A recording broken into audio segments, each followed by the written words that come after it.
Merci d'avoir choisi Iwash Web TV. Madame, Monsieur, bonsoir et bienvenue dans Fait du jour de ce mercredi 6 décembre 2017. Depuis hier, la radio CCIB FM+, réémet après 2 mois de suspension suite aux sanctions prises par le Conseil national de la communication. La levée de ces sanctions est tombée vendredi 1er décembre. Pour le secrétaire général de la Chambre fédérale du commerce et de l'industrie, CFCIB, c'est une très bonne chose, surtout pour les contribuables et les hommes et femmes d'affaires. Selon Jean-Jacques Namagala, qui est de nouveau nommé directeur de la radio CCIB FM+, la radio continuera à former les journalistes afin de suivre la déontologie professionnelle. Le point avec Dorine Yungeko et Rodrigue Moulekwa. Merci d'être à l'écoute de la radio CCIB FM+. Après 2 mois de silence radio à la CCIB FM+, la station a de nouveau repris ses activités depuis hier. Et cela suite à la décision du Conseil national de communication de lever les sanctions à son égard vendredi 1er décembre.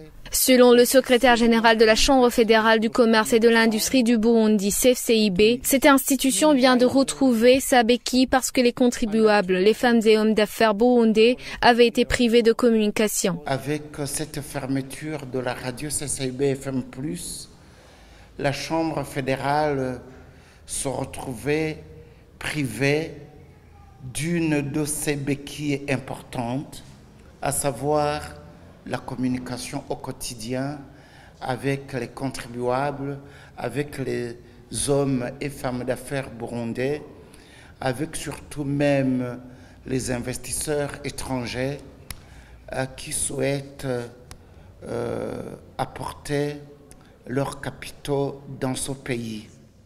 Voilà donc aujourd'hui les organes sont au complet et la radio est prête à reprendre ses émissions comme à l'accoutumée,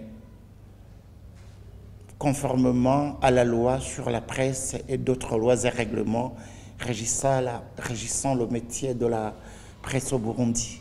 Jean-Jacques Namagala, ancien directeur de la radio CCIB FM+, revient à la tête de ce médium après le limogeage d'Edi Claude Ninahazuge, comme l'a annoncé Denis Shimirimana. Le responsable de la radio a été effectivement limogé de ses fonctions et la Chambre fédérale de commerce et d'industrie du Burundi a désigné un nouveau directeur en la personne de M. Jean-Jacques Namagala, qui a d'ailleurs dirigé cette radio depuis son ouverture en 1995 jusqu'en 2016. Pour le nouveau directeur de la radio CCIB FM+, c'est une joie d'entendre la station réémettre. Jean-Jacques Namagala souligne que la grille des programmes a été soumise au CNC, mais sera améliorée au fil du temps. Ça fait plaisir, c'est une bonne chose, surtout que la décision a été prise 1 mois avant la fin de la suspension officielle.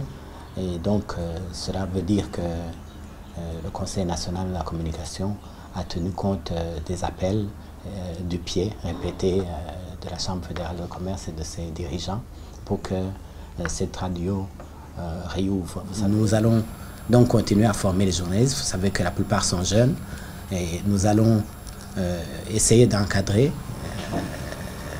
les programmes de la radio et nous avons soumis aussi une nouvelle grille des programmes provisoires au CNC que nous allons développer au fur et à mesure que nous remplacerons les départs qui ont été enregistrés à cause de la fermeture de la radio. La CCIB FM+ avait été suspendue pour 3 mois le 2 octobre 2017 par le CNC à cause de son éditorial sur les massacres des Burundais à Kamanyola, en République démocratique du Congo, qu'elle avait diffusé sur ses ondes. Elle était accusée d'atteinte à l'éthique et déontologie du métier. Et un coup d'œil à Arusha avant de clore ce fait du jour.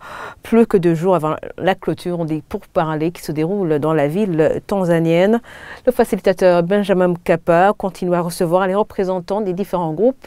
Et aujourd'hui, il a été question du groupe réunissant les organisations Parsem et Olicom, ainsi que les femmes.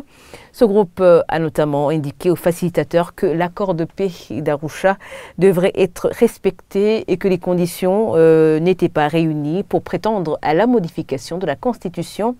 Les informations sur place font également état d'un projet et d'accord que la facilitation prévoit de donner ce soir aux protagonistes pour étude. La facilitation espère leur faire signer ce document ce vendredi lors de la dernière séance des pourparlers. Et ce sont des informations bien sûr qui nous viennent de notre envoyé spécial à Arusha, Agnès Ndilubusa. Et voilà, c'est ici que nous mettons fin à ce fait du jour. Merci de l'avoir suivi.